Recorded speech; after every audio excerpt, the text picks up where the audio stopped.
$339,000 for a restroom? Yep, you heard it right. It sounds outrageous, but that's what city officials are estimating it would cost to operate a mobile bathroom for homeless people. Emily Alpert Reyes wrote about what politicians think of the hefty price tag and why homeless advocates say it is worth the cost. Hi, Em. It's nice to see you. You too. Okay.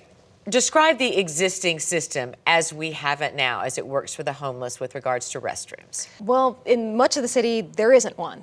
So the default is people are going wherever they can. If there's a business that will let them in, maybe they're using that restroom, but a lot of times they're using the streets. It's not just about the restroom, too. It's about cleaning up the camps. What's the existing system for that? Well, as it stands, the city system has relied really heavily on 311 requests. So you see a homeless encampment, you think trash is piling up, you're worried about it, you call 311 and the city schedules it for a cleanup after some period of time. Councilman Paul Krikorian called the current plan a complete waste of money because people are going into these homeless camps, they're sweeping up everything in their path because it is a hazard in many cases, but they're also taking medications, they're taking documents, they're taking blankets that these people might need, right. Correct? One activist who goes to a lot of city council meetings says that she knows someone who lost their mother's ashes in a sweep. So it can be a huge setback for people who are, trying to get into housing if they lose stuff like that. I think even, for people who may not feel as sympathetic towards homeless people, they just see that the same camps come back, right? That, it doesn't take that long before people come back, they accumulate more stuff. Again, no bathrooms, so they often become, really unsanitary. We're going to talk about this in two parts, the system for cleaning up the camps, and then separately we'll talk about the bathrooms. But let's talk about the cleaning up of the camps. They're going to send out different kinds of teams of people who are now going to have some training in how to deal with homeless people, for example. Right, so they're looking to revamp their system, and this hasn't been approved yet, but what they've laid out is both expanding the system, so there'd be more teams, I think 30 instead of 20, and they would be kind of organized in a different way. So instead of just having one dispatch center where people go out to different places all over the city, they're going to be regionalized, so you'd have the same teams going out to the same homeless camps over and over and building some kind of relationship. They'll have a route, right? Yeah, and as you mentioned, they will also have some training on mental illness, homelessness. The goal is that there would be more regular, proactive, predictable cleanings as opposed to just kind of whenever someone makes a complaint. Because for the homeless advocates and homeless people, a lot of the frustration has been that the unpredictability of when these are going to come, even though they do give notice, there's not like a regular schedule.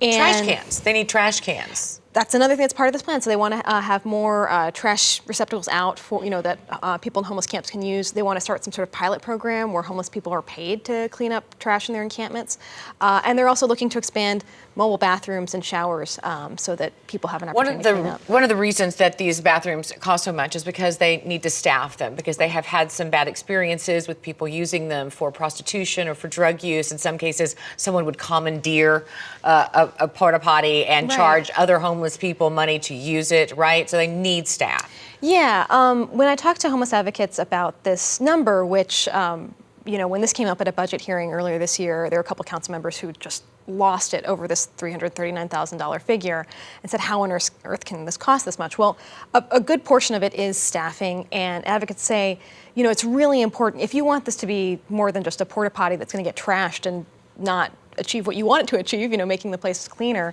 you need an attendant to clean it up, make sure it doesn't get commandeered for something else. And also, those attendants, they end up, they're kind of a set of eyes on the street. They're like a security guard as well. Yeah, the guy who I talked to who was out at one location that currently exists in Hollywood, he had swept the street that same day. He was handing out hygiene kits with toothbrushes. So, one of the things that the advocates will say is you have to look at what you're getting for that $339,000. But that's only 12 hours a day, too. Yes. People do need to go to the bathroom 24 hours a day, and so it seems to me they need to have it 24 hours and available, the city has estimated that if you were to do the same model all 24 hours a day, it would be more than $600,000. And it's also strange, though, I'd love to hear them discuss why rent it. They're talking about renting these porta potties rather than buying their own 16-unit trailers like they have at Coachella. You could have one attendant for 16 units. Right. That's what the city, I don't understand why they don't buy them. That's what the city does currently. They're renting them. The advantage is that they don't have to deal with the maintenance costs. The company that they're renting from would handle that.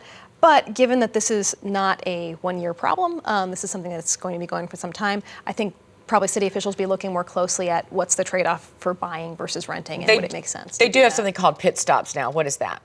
So the pit stops are the mobile restrooms that are staffed for 12 hours a day. If you've ever been downtown and seen like the self-cleaning JC.Co restrooms that have the advertising on them, they're also putting attendants in some of those around downtown, which is somewhat less expensive. And pushback from business? Actually, I mean, businesses I think are generally pretty excited about the idea. There's some I've heard that said they didn't want to normalize it either. They didn't want those camps to become permanent. Right. I mean, I do think there is some worry about that, although looking at the reality on the streets of Los Angeles, I think that attitude has diminished somewhat because it has become, I mean, we've had these camps for years now, and they're not going away. Yeah, I think even people who are very, very frustrated with it, and maybe not from an advocacy standpoint, are looking at this and saying, at least we need to do something to improve the situation. Absolutely. I mean, and again, on this cost issue, one of the advocates I spoke to who runs a community health clinic in Venice pointed out, if you have one person who doesn't get typhus because of this, the amount that you're going to save is really going to rival, what you were spending on that toilet in the first place. All right. Thanks, Emily. Thank you. To keep up with the latest efforts to help the homeless and read more from Emily, log on to latimes.com.